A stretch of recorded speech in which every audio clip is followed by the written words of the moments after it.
அன்பானவர்களே, அன்பு வணக்கங்கள். உன்னுடைய எதிரி யார் தெரியுமா? நீங்க என்ன சொல்லுவீங்க? என் நண்பன் தாங்க எனக்கு எதிரி. இல்ல, என் சொந்தக்காரன் தான் எனக்கு எதிரி. என் அலுவலகத்துல இருக்கிற வேலைக்காரன் தான் எனக்கு எதிரி. இல்ல, நான் செய்யற தொழில அதே தொழில செய்யறவன் தான் எனக்கு எதிரி. இல்ல, அரசியல் எனக்கு எதிர்கட்சி தான் எதிரி. இப்படி நீங்க யாரனா ஒருத்தர் சொல்லுவீங்க இல்லையா? ஆனா இந்த எதிரி என்பவர் எதுக்காக அது போல சொல்றீங்க? உங்களை வளர விடாமல், உங்களை உயர விடாமல், உங்களை பல்வேறு வழிகளில் சூழ்ச்சிகள் செய்து உங்களை அழிப்பதிலேயே குறியாக யார் இருக்கிறார்களோ அவர்கள் தான் உங்களுடைய எதிரிகள். இதுதானே? நீங்க என்ன நினைக்கிறீங்க? எல்லாமே வெளியே தான் இருக்கிறாங்கன்னு நினைக்கிறீங்க. ஆனா இவங்கள யாருமே உங்களுடைய எதிரிகள் அல்ல. அப்ப உன்னுடைய மனமே தான் உனக்கு எதிரியாக இருக்கிறது என்பதை கூட தெரிந்து கொள்ள முடியாமல் யார் யார் மேலேயோ பழிய போடுற. இப்படி பழி போடுபவர்கள் எல்லாம் தன்னுடைய மனம் என்ன செய்து கொண்டிருக்கிறது, தன்னை எப்படியெல்லாம் அது தாக்கி கொண்டிருக்கிறது என்பதை பற்றி துளி கூட சிந்தித்து பார்ப்பதே இல்லை. உடனிருந்து கொல்லும் வியாதி என்று சொல்லுவாங்க இல்லையா? ஒரு வியாதி உடம்புக்குள்ள வந்துடுச்சுன்னா அந்த வியாதி கொஞ்சம் கொஞ்சமா செல்லரிக்கிற மாதிரி உங்களுடைய உடலை ஒவ்வொரு அங்கமாக அது என்ன பண்ணின்னு வரும்? பலவீனப்படுத்தும். கடைசியா அந்த உடலை கொல்கின்ற வரை அந்த வியாதி தன்னுடைய வேலையை நிறுத்தாது. அதுபோல உங்கள் உடல் உள்ளிருந்து உங்களை கொள்கின்ற வியாதி எதுன்னா மனம்தான். இதை யார் ஒருவர் சரியாக தெரிந்து கொள்கிறானோ, அப்படி நீங்க தெரிஞ்சுக்கிட்டீங்கன்னா உண்மையான அறிவாளி நீங்க தான். சரி, இந்த மனம் என்ன பண்ணுது? அது எப்படியெல்லாம் நம்மளை உள்ள இருந்து கொல்லுது? அது எப்படியெல்லாம் நம்மளை வேதனைப்படுத்துது, துன்பத்தில் எடுத்துமை விடுது, பிரச்சனைகள் எடுத்துமை விடுது? இதையெல்லாம் நீங்க கொஞ்சம் கொஞ்சமாக தெரிந்து கொண்டீர்களேயானால் உங்கள் மனம் எப்போது உங்களுடைய கட்டுக்குள் வருகிறதோ அப்போது உங்கள் உள்ள இருக்கின்ற எதிரியை நீங்க முதல்ல என்ன பண்றீங்க? கொன்று விடுகிறீர்கள், அழித்து விடுகிறீர்கள். அப்படி எங்க மனம் என்னதான் பண்ணுது நீங்க கேட்கலாம். மனம் உங்க மனநிலையா இருக்குதா? அத கொஞ்சம் சொல்லுங்க. உங்கள் மனம் நிலையானதே அல்ல, நிலைத்து இருக்கக்கூடியதா அல்ல. ஒரே நினைவை நினைத்துக் கொண்டே இருக்கின்ற நிலைக்கு நீடித்து இருப்பதும் அல்ல. 10 நிமிஷம் முன்னாடி உங்க மனம் சந்தோஷமா இருக்கு, இப்ப துக்கமா இருக்கு. இன்னும் கொஞ்சம் 10 நிமிஷம் பொறுத்து வேதனையா இருக்கு. இப்படி மாறி மாறி மாறி உங்க மனம் இருக்கு பாருங்க. ஒரு நாளைக்கு அது பல்வேறு முகமுடிகளை அணிந்து கொள்கிறது. உலக மகா நடிகன் யார் தெரியுமா? உங்களுடைய மனம்தான். அது நிமிஷத்துக்கு ஒரு நடிகனாக மாறுகிறது. அது ஒரே நடிகனாக இருப்பதில்லை, நவரசம்னு சொல்லுவாங்க. ஆனா உங்களுடைய மனமோ 1000 விதமான ஆசா பாசங்களை, ரசனைகளை வெளியிடுகிறது.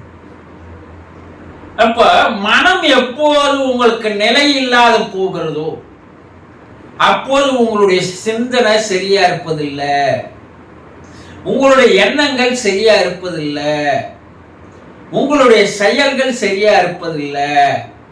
இதனால உங்களுக்கு நீங்களே செயல்பட முடியாமல் உங்களை உள்ளிருந்து இருக்கின்ற ஒரு மாபெரும் வேலையை உங்க மனசு செய்யும். ஆக மனதை நிலையாக இருக்காமல் உங்களை தடுமாற செய்கிறது. இது மனத்தினுடைய மேஜர் வேலை, முதல் வேலை. ரெண்டாவது, இதே மனம் என்ன பண்ணுது, போனதெல்லாம் நினைச்சு நினைச்சு எடுத்துன்னு வந்து உங்க எதிரில் காட்டி காட்டி காட்டி உங்களை என்ன பண்ணுது, வேதனையில் வைத்திருப்பதை கவலையில் வைத்திருப்பதையே அது சந்தோஷமாக அனுபவிக்குது. மனதனுடைய வேலையே என்னன்னா, உங்களை எப்பயுமே துக்கத்தில் வச்சிருக்கணும், எப்பயுமே கவலையில் வச்சிருக்கணும், எப்பயும் கஷ்டத்தில் வச்சிருக்கணும், எப்பயும் பிரச்சனையில் வச்சிருக்கணும். உங்களுடைய அறிவை சிறிது கூட செயல்பட விடாமல் அந்த அறிவை ஒரு இடத்தில் ஒதுக்கி வைத்து விட்டு முழு விளையாட்டை எது விளையாடுதுன்னா, உங்க மனமே கதாநாயகனாக ஹீரோவாக இருந்து அது செயல்படுகிறது. ஆனா உண்மையில உங்க மனம் ஹீரோவா கதாநாயகனா கிடையாது.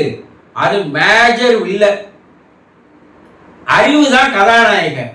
ஆனா அந்த அறிவை இது என்ன பண்ணுது, ஓரங்கிட்டு இந்த வில்லனுடைய சேஷ்டைகள் தான் அதிகமா இருக்கு. இது ஒரு வேலையை செய்யுது.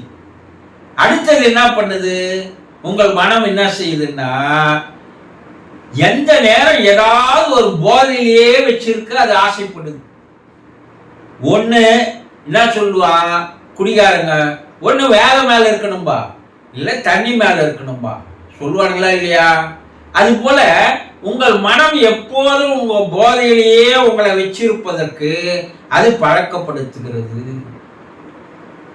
புத்தரை சின்ன வயசுல அவங்க அப்பா என்ன செய்தாராம், போதையிலேயே வச்சிருந்தாராம். ஏன்னா அவருடைய அறிவு விழிப்பு நிலைக்கு வந்து விட்டால் அவன் அரசனா இருக்க மாட்டான், துறவியா மாறிடுவான், சாமியாரா மாறிடுவான். பல ஒரு ஜோசியர் சொன்ன காரணத்தினால அவர் அப்படியே போதையிலேயே வச்சிருந்தாங்க. அது போல புத்தன் சிறு வயசுல போதையிலேயே இருந்தது போலயே தான் இப்ப எல்லோருமே இருக்கிறீங்க. அந்த அறிவு உங்களுக்கு வேலை செய்ததுன்னா நீங்களும் ஞானி ஆயிடலாம், புத்தனா மாறலாம். சரி, இது ஒரு போதை. ஆனா இப்ப பிடிச்சிருக்கிற பெரிய போதை என்ன தெரியுமா, குடிக்காரனுக்கு போதையில ஆர்வம் இருக்கும், இன்பம் இருக்கும், சந்தோஷம் இருக்கும். புகை பிடிக்கிறவனுக்கு கஞ்சா அடிக்கிறவனுக்கு போதையில ஆர்வம் சந்தோஷம் இருக்கும். ஆனா இது ரெண்டுமே செய்யாதவன் அதை கூட பெரும் போதையில மாட்டின்றான் மக்கள் பூரா. அதுல நீங்களும் ஒருத்தர் தான். அது என்ன போதை, கையிலேயே ஒரு பூதத்தை வச்சுன்னு அலையறீங்க.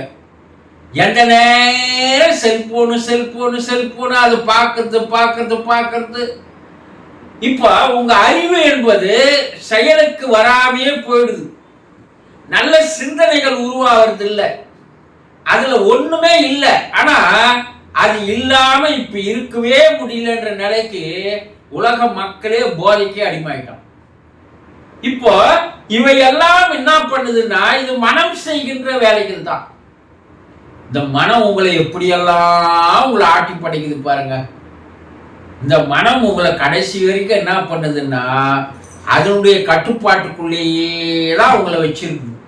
ஏதோ ஒரு தனியா ஒரு 10 நிமிஷம் நீங்க உட்காந்து பாருங்க, உடனே ஆட்டோமேட்டிக்கா செல்போனை நோக்கி உங்க கை ஓடுது. அந்த 10 நிமிஷத்துல ஏதாவது ஒண்ணு பார்க்கணும். இரவு நெடுநேரம் செல்போனை பார்க்கணும். ஆக இது எந்த நேரம், தூங்குற நேரத்தை தவிர எந்த நேரம் போதையிலேயே ஆக்கிடுச்சு உங்களை. தூங்குற நேரமும் குறைஞ்சி போச்சு. தான் கெட்டுனுக்கிறோன்றது யாருக்கு தெரியுது இல்லை.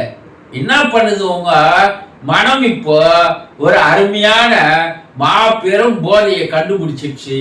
அந்த போதையை உங்ககிட்ட கொடுத்து உங்களை சிந்திக்க விடாம செய்யும். இப்ப சொல்லுங்க, உங்களுடைய மனம் உங்களுக்கு எதிரியா இல்லையா? உங்களுடைய அறிவு முழுமையா வேலை செய்யல, உங்களுடைய ஞானம் வெளியே வரல. இறைவன் உங்களுக்கு அறிவை கொடுத்தது எதுக்குன்னா, உங்கள்கிட்ட இருக்கிற திறமையை வெளியேற்றிட்டு வரணும், உங்களுடைய ஆளுமையை வெளியேற்றிட்டு வரணும், உங்களுடைய பர்சனாலிட்டியை வெளியேற்றிட்டு வரணும். எல்லாம் செய்யறதுக்கு தான் உங்களுக்கு கொடுத்தான். ஆனா அதே நேரத்தில் இறைவன் இன்னொரு வேலை என்ன செய்தான்னா மனதையும் கொடுத்தான்.